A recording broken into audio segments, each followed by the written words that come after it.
mobilizar um maior número de pessoas em menor espaço de tempo. Portanto, eu recordo-me de facto um episódio em relação aos direitos civis nos Estados Unidos, em relação a um sit-in no estado do Alabama, em que 4 estudantes universitários negros se sentaram, portanto, num café, portanto, numa área destinada portanto, a pessoas brancas.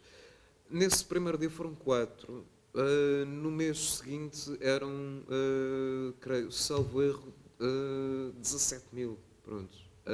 É claro que pronto, havia todo um trabalho de mobilização e pronto, de algumas comunidades negras, principalmente ligadas às igrejas batistas.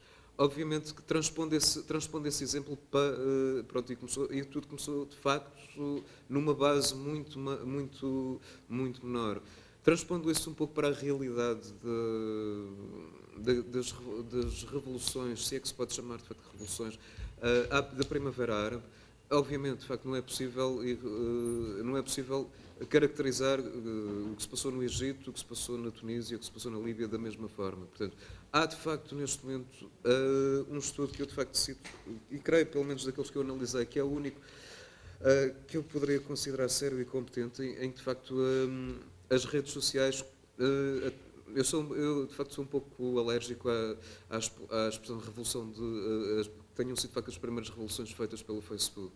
Acho que é um exagero, de facto, dizer-se que o que aconteceu na Tunísia e no Egito, de facto, são as primeiras revoluções digitais, se podem chamar assim. Obviamente que, num contexto histórico, as raízes que levaram isso já lá estavam disseminadas. Pronto, estamos a falar, há de facto uma certa potencialidade que tenha desencadeado. De facto, estamos a falar de uma população tanto no Egito como na Tunísia, e este estudo sustenta de facto claramente isso, de uma população jovem, de uma população que utiliza, portanto, bastante a internet e de facto que desencadeou, portanto, esse próprio movimento. Agora, penso de facto que o que é essencial salientar é de facto a velocidade, e de facto nesse aspecto penso que é de facto o potencial das redes sociais. Em relação à terceira e última intervenção, eu de facto não estou de facto bem de acordo em relação ao caso de Timor, como estando enquadrado, até porque o caso de Timor é um caso, primeiro, de facto essas imagens, salvo erro, foram difundidas em 1992, se não estou em erro. Portanto, e provocaram de facto um grande impacto. Obviamente que não sei se eventualmente nessa altura existisse, as redes sociais estivessem já difundidas da forma como estão agora, se o processo não se teria desencadeado em menos tempo. Porque não é de facto, não há aqui uma necessidade no acontecimento histórico. Agora, no meu entender, o papel que as redes sociais desempenham neste caso, a este nível, é de facto precipitar de uma forma mais vertiginosa os acontecimentos. Pronto, não sei se foi claro. Sim. Exato. I would now ask you to ask, to put in your question. For the communication. I would like to know, in this particular case that you study or others that you have been in contact with, do you feel that there's still a high level of consultation rather than participation? Or if there is some changes towards a more active or more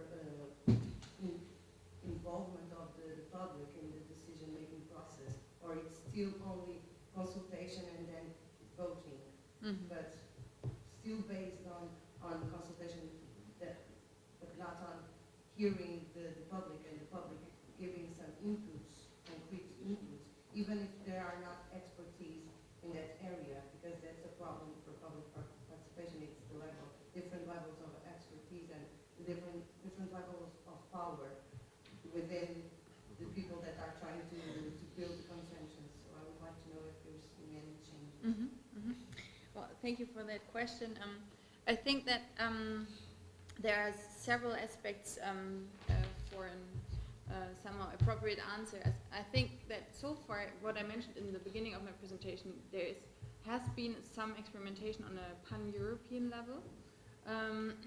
But of course there it started kind of motivated from the democratic deficit in the European Union, and it was mainly the European Commission that somehow pushed for these kind of experimentations to often use it as a communication tool of European policies. And of course there the interest to be completely open to citizen and lay people knowledge is a little bit, well, it might be questioned.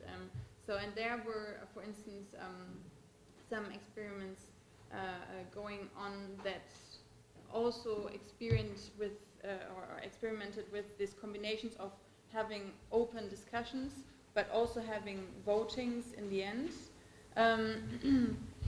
But there were also, for instance, some examples where it was mainly based and initiated by NGOs from different European countries, where they experimented, for instance, with citizen juries on a European scale. There was a European, I think it was called Citizen Panel in 2006, where they tried to have actually in the end not only votings, but tried to report about the qualitative material of answers from citizens.